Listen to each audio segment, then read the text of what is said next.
क़ालत रुबैया bint मुआविज़ रज़ियल्लाहु अन्हा फ़कुन्ना बअद ज़ालिका नसूमुहु व नुसव्विमु सिब्यानना फ़नजअलु लहुमुल लुअबता मिनल इह्न फ़इज़ा बका अहदुहुम अला अत्ताअमी अअतैनाहा इय्याहा इंदल इफ़्तार। रवाहुल बुखारी व मुस्लिम।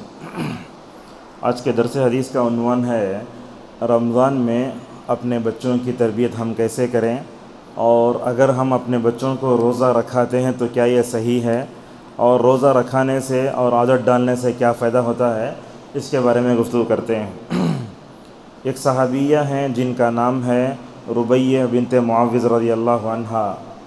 इस हदीस को पेश करने से पहले ये बात आप जहन में रखें, सबसे पहले अल्लाह तबारक व तआला ने रमज़ान के रोज़े फ़र्ज़ नहीं किए। उससे पहले अल्लाह ताला ने आशूरे के रोज़े को फ़र्ज़ करार दिया था, जो 10वीं मुहर्रम को रखा जाता है। उसके बाद उसको मनसूख करके रमज़ान के एक महीने के रोज़े रखे गए। तो वही वाक़या बयान कर रही हैं रुबैया बिन्त मुआविज़ रज़ियल्लाहु अन्हा।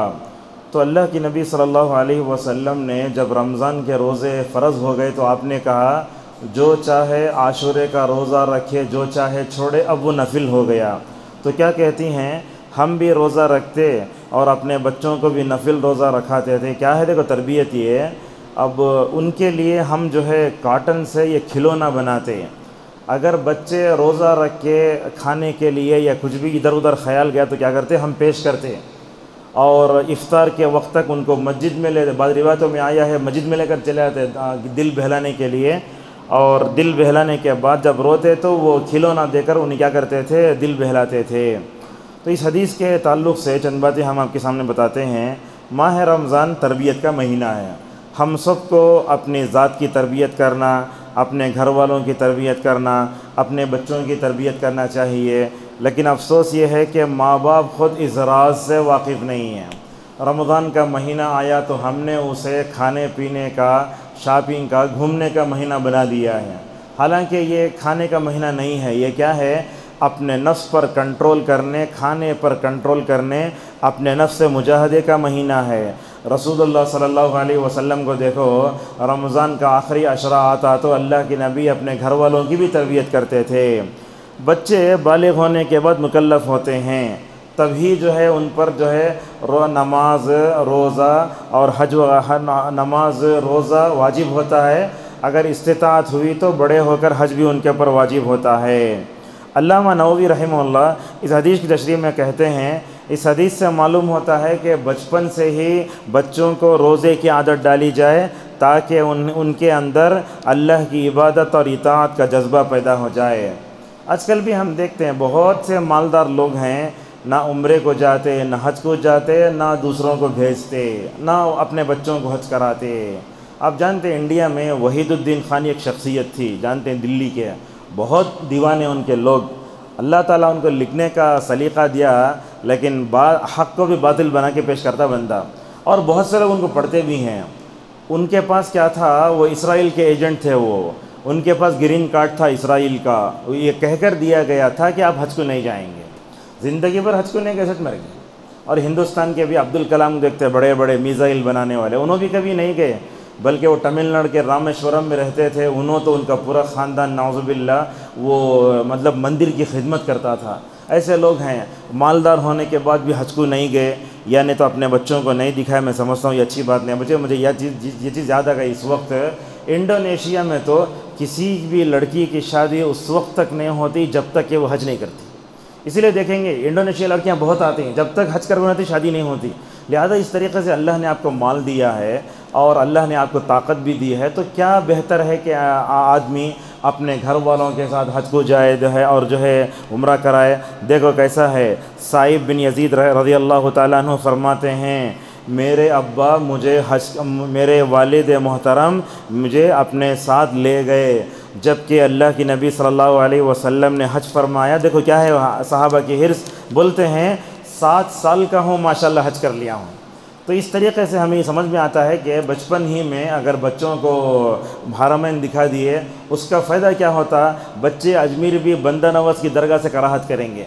अगर बचपन ही से अगर आपको हरमैन नहीं दिखाए तो होगा क्या, गलत मोहब्बतें नौज़ुबिल्लाह बैठेंगी। और एक हदीस भी है, हज़रत अब्दुल्लाह इब्न अब्बास रज़ियल्लाहु अन्हुमा फरमाते हैं कि मक्के मदीने और बदर के दरमियान में एक जगह थी, वो जगह का नाम था अर्रौहा। अर्रौहा एक जगह है, वहाँ कुछ लोग नबी करीम सल्लल्लाहु अलैहि वसल्लम से मिलने आए। तो एक औरत जो है शायद अपने बच्चे को हज के लिए लेकर आई थी। उस औरत ने ऐसे बच्चे को उठाया, कहा या रसूलल्लाह ये बच्चे का भी हज है क्या? उस मौके पर नबी करीम सल्लल्लाहु अलैहि वसल्लम ने फरमाया, कहा हज तो है मगर अज्र तुमको मिलेगा। लिहाजा ये हदीस में हम ये कह सकते हैं, अगर हमारे बच्चे अगर रोज़ा रखे उनको भी सवाब मिलेगा, और वालिदैन को भी हो सकता है अल्लाह तबारक व तआला रोज़े का भी सवाब दे, हज का भी सवाब दे। अब ये क्या कहते हैं, क्या बच्चों को हम रोज़ा रखने की मतलब आदत डाल सकते हैं क्या? इस बारे में नववी रहमहुल्लाह ने कहा, अगर बच्चा हज करता है तो हज सही है बालिग होने से पहले, और लेकिन बालिग होने के बाद उस पर जो हज फ़र्ज़ है वो तो करना ही पड़ेगा उसे, इसलिए कि उसने बालिग होने से पहले जो हज किया है वो नफिल शुमार किया जाएगा। लिहाजा बचपन ही से मक्के मदीने की ज़ियारत कराई जाए तो मैं समझता हूँ बच्चों के अंदर अल्हम्दुलिल्लाह रूहानी तरबियत होती। हम दिखाते रहते इब्राहिम बराएँ हज़रत अल्लाह के नबी वहाँ पैदा हुए, सीरत में पढ़ते ना, अगर उनको लाइव अगर दिखा दिए तो बच्चों के अंदर माशाअल्लाह रसूल अकरम सल्लल्लाहु अलैहि वसल्लम की मोहब्बत भी पैदा होगी। हम लोग तो रात में देर से सोते और देर से उठते, हमारा ये हाल है। अगर बच्चों को सहरी के वक्त उठा दिया जाए तो बच्चे क्या देखते हैं अपने माँ बाप को, माशाअल्लाह हमारे वालिदैन सहरी कर रहे हैं, ये मुबारक वक्त है, शायद हमको भी बड़े होकर सहरी करना चाहिए। ये चीज़ उनकी ज़हन में बैठती है। लिहाजा अज़मत रमज़ान उनके दिलों में बैठती है, माह रमज़ान की अज़मत बैठती है, और ख़ुद माँ बाप को रोज़ा रखते हुए देखते ना बच्चे, तब उन्हें समझ में आता कि हमें भी क्या करना चाहिए, रोज़ा रखने की तरग़ीब बच्चों को देना चाहिए। अपने बच्चों को रोज़ेदार बनाना हो तो क्या करना, सबसे पहली बात यह है कि बच्चों को रोज़ा रखने के फ़ज़ाइल बताएं, अल्लाह ने रमज़ान को क्यों पैदा किया है, और बच्चों को बोलना देखो बेटे अगर तुम्हें रोज़ा रखे तो अल्लाह ताला जन्नत में एक दरवाज़ा है उसका नाम रैयान है, अल्लाह ताला उसमें तुम ना भेजता। ये दुनिया में हम लोग रिलायंस मार्केट, डी मार्ट, इसमें सब जा के बड़ी बड़ी एग्जीबिशन में और सर्कस में सब जाके अपने बच्चों को सब दिखाते, लेकिन अपने बच्चों की दीनी तरबियत नहीं करते। इसी तरीके से बाज़ उलमा ने कहा कि अगर अपने बच्चों को रमज़ान में रोज़ा रखना है तो शाबान से क्या करना, उनको मुकम्मल तौर पर तवज्जो दिलाना, और क्या करना, वक्त की मुद्दत आहिस्ता आहिस्ता बढ़ाना। बच्चों को बोलना अगर तुम्हें सहरी में खा लिया तो शाम तक भूखा रहने की अभी ज़रूरी नहीं है तुम ना, मिसाल के तौर पर 5:15 बजे अज़ा हो गई ना, 6:15 को तोड़ दे सकते, कोई हरज नहीं है। ज़रा 8 तक रखो, उसके बाद 1 बजे तक रखो, 3 तक रखो, कोई हरज नहीं। इफ्तार से 1 मिनट पहले बच्चा भी पानी पी लाए, कोई हरज नहीं है। लिहाजा ऐसे ऐसे थोड़े थोड़े तरीक़े से हम उनको क्या करा सकते हैं। और उसी तरीके से एक चीज़ ये भी है, बाद लोगों को हम देखते हैं कहीं से 3 बजे आए उस क्या करते हैं, सिर खा के सो जाते हैं। नहीं है, अल्लाह के नबी सल्लल्लाहु अलैहि वसल्लम की जो सुन्नत है सहरी को आखिर तक खाना, लिहाजा 5:15 बोलो तो कम से कम 5:10 तक तो खाना चाहिए। बच्चों को आखिर तक अगर खाने अगर दिए, मैं समझता हूँ रोज़ा रखना उनके लिए बहुत आसान है। और रोज़ा बच्चों को रखा करके खाने पीने से तवज्जो हटाना, उनको बोला अल्लाह का ज़िक्र करो, कुरान पढ़ो, फ़लाँ करो। और एक बात ये भी है, आज तो हमारे मुआशरे में हौसला तोड़ने वाले ज़्यादा हैं, हिम्मत अफजाई करने वाले कम हैं। 10 में बच्चा पास हुआ तो केक बांटते, फेसबुक में सब डालते हैं, लेकिन बच्चा अगर रोज़ा रखा तो कोई हैसियत ही नहीं उसकी तरफ कोई तवज्जो ही नहीं है। लिहाजा हिम्मत अफजाई करना चाहिए। रसूलुल्लाह सल्लल्लाहु अलैहि वसल्लम कैसी हिम्मत अफजाई करते थे सहाबा कराम की। और एक बात ये भी है, अगर बच्चे रोज़ा रखे, ख़ानदान के पूरे अफराद मिलकर माशाअल्लाह खुशी का इजहार करें तो कितनी खुशी होती। लेकिन हमारे पास उस एक बिद्दत है, वो क्या है, नाना भी, नानी भी, दादा भी, दादी भी कपड़े बना के फ़ोटो पकड़ को नौज़ुबिल्लाह फेसबुक में सब डालते, वो काम नहीं करना चाहिए। और उसी तरीके से उनके अंदर क्या करना, शौक़ पैदा करना चाहिए। अच्छा, दिन भर रोज़ा रखते, उनको खाने पीने की चीज़ें मत दिखाओ। मिसाल के तौर पर असर के बाद बाज़ार ले गए, तरबूज देखा, ये देखा, वो देखा, नहीं, असर बाद ले गए वहीं रखो, दूर रखो। तो अल्लाह का ज़िक्र करना, दुरूद सुनना, ये सुना वो सुना, इस तरीक़े से कर सकते हैं। और बाज़ार ले जाकर उनको ऐसा बता सकते हैं तुम्हें क्या खाते बोलो तुम ना दिलाते। मिसाल तौर पर पप्स खा रहा है, फ़लाँ खा रहा है, अगर वही दिलाते माशाअल्लाह हिम्मत अफजाई होती है। और एक बात ये भी है कि उनके अंदर ये बताएं कि जन्नतुल फिरदौस का अगर मुस्तहिक़ बनना है तो हमें नेक काम करना। और अपने बच्चों को रोज़ा रखाने के लिए और एक अहम एक वसीला ये भी है कि हम उनको बताएं, हज़रत सहाबा इकराम अपने बच्चों को माशाअल्लाह रोज़ा रखते थे। और ये बच्चों का जहन बनाने के लिए बाप से बढ़कर माँ का किरदार बहुत अहम है।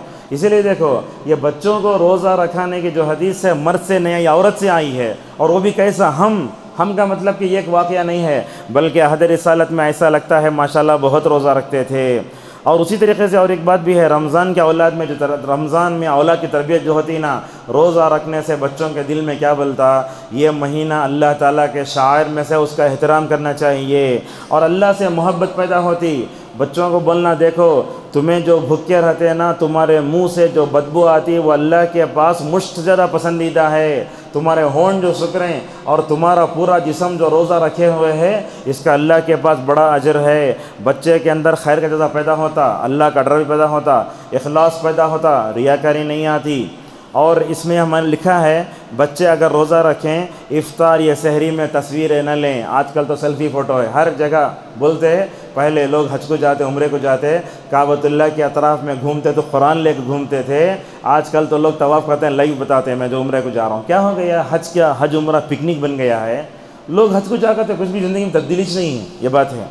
और उसी तरीके से बच्चों को रोज़ा रखाने में और एक बात यह होती है कि अल्लाह के खातिर बर्दाश्त करने का तरीक़ा मालूम होता, रोज़ा रखने का एहतराम सीखते बच्चे। और सबसे अहम बात, आजकल हम बच्चों को मोबाइल देखते, तन्हाई में जाकर क्या देखते नहीं मालूम, पूरा गंदी चीज़ें देख ले को आखिर में हिस्ट्री में जाकर डिलीट कर लागो बाप के पास दियालते। क्या होता, बच्चों को रोज़ा रखाते ना, याद रखो कहीं भी जाके पानी पे कुछ भी करो अल्लाह देखता है। अपने बच्चों को तन्हाई गुनाह से बचा सकते, बोल सकते हैं वह हुआ माकुम ऐनमा कुंतुम। कौन से साल में रखना, उससे पहले और दो बातें हैं। रोज़ा रखे, पहला रोज़ा माशाल्लाह कितनी खुशी होती माँ बाप को, हमारे से पैदा हुए बच्चे, हम रोज़ा रखे, हमारे बच्चे रोज़ा रख रहे हैं, खुशी से आंखों में आंसू आ जाते। और बच्चा क्या होता, बचपन से अगर रोज़ा रखा दिए उसे तो होता क्या, माशाल्लाह बड़े होकर रोज़ा रखने में बहुत आसानी होती है। कौन से साल में रोज़ा रखना, ये भी पूछेंगे इस बार में, सुन लीजिए। अल्लामा अलबानी रहमतुल्लाह से पूछा गया तो रोज़ा कब रखाना, बोले जब वो ताकत रखता उस वक्त रखो। बाज़ उलमा ने कहा 10 साल, बाज़ ने कहा 12 साल, बाज़ ने कहा कि अल्लामा बिन बाज़ रहमतुल्लाह अलैह बोलते हैं 12 साल में रखे तो अच्छा है, इसलिए कि 10 साल में नमाज़ पढ़ने लगता उन्हें। अगर 10 साल में रोज़ा रखा है तो भारी हो जाता, हालांकि नमाज हल्की है और रोज़ा भारी है। उमर रज़ी अल्लाह ताला अन्हु की दूरंदेशी देखो, एक दिन मदीने में हालत रमज़ान में दिन में एक शराबी को उनके सामने लाया गया, कोड़े मारे। वो शराबी को कोड़े मारते मारते क्या बोलते मालूम, वसिबियानुना वसिगारुना साइमून, ऐ शराब पीने वाले, कोड़े मारते मारते बोल रहे हैं शर्म नहीं आती तुमको, मदीने में हमारे छोटे छोटे बच्चे रोज़ा रख रहे हैं, लिहाजा जब वो बच्चे रोज़ा रखते हैं तो उनकी तरफ हमें तवज्जो देना चाहिए। एक बात ये भी है, बड़े बड़े उलमा कहते हैं कि छोटे जो बच्चे होते हैं उनको रोज़ा नहीं रखाना चाहिए, लेकिन इब्न सीरीन ज़ुहरी रहमतुल्लाह कहते हैं रोज़ा रखाओ। शाफ़ी रहमतुल्लाह ने कहा अगर बच्चों के अंदर ताकत है तो माशाल्लाह रोज़े रखे जा सकते हैं। एक आलिम दीन की बात है, उसको पढ़ के अपनी बात को ख़त्म कर लेते हैं। बचपन में रोज़ा रखने से बच्चे दीनदार बनते हैं, उसका और एक फ़ायदा होता है कि उनके जहन पर माशाल्लाह नक्श होता है। हमारे बच्चे बाहर जाते पता नहीं क्या क्या पढ़ते हैं, उनका दिमाग बचपन में ख़राब हो जाता। अगर हम रोज़ा रखें, बच्चे दीनदार बनेंगे, दुनिया और आखिरत में माशाल्लाह सआदत और खुशगवार ज़िंदगी मिलती है।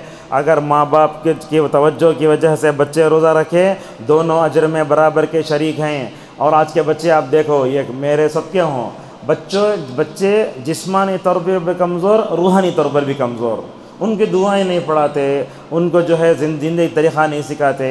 हमारे पास लाइफ स्टाइल तकरीबन मैं समझता हूँ 60% वेस्टर्न कल्चर का है। इस्लाम जो हमें ज़िंदगी देता है तो ये वो हमारे पास नहीं है। लिहाजा याद रखें, इस्लाम ने जो ज़िंदगी का तसव्वुर दिया हमें अल्लाह और उसके रसूल की इताअत करने का, अगर उसको अपनाएं तो हमें रूहानी तौर पर भी ताकतवर बनते, जिस्मानी तौर पर ताकतवर बनते।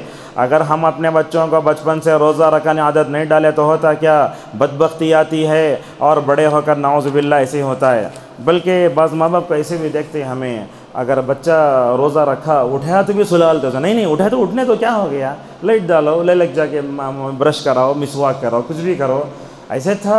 हज़रत उम्मे सुलैम रज़ी अल्लाह अन्हा फरमाती हैं, मैं अल्लाह के नबी के घर में हूँ, मेरी वालिदा भी है, यतीम बच्चा भी है। तरबियत करने का तरीक़ा देखो। कहते हैं अनस रज़ी अल्लाह अन्हु, अल्लाह के नबी नमाज की में पढ़ाने के लिए इमामत के लिए खड़े हो गए, आपके पीछे मैं खड़ा हो गया, यतीम बच्चा खड़ा हो गया और मेरे पीछे उम्मे सुलैम रज़ी अल्लाह अन्हा खड़ी हो गई।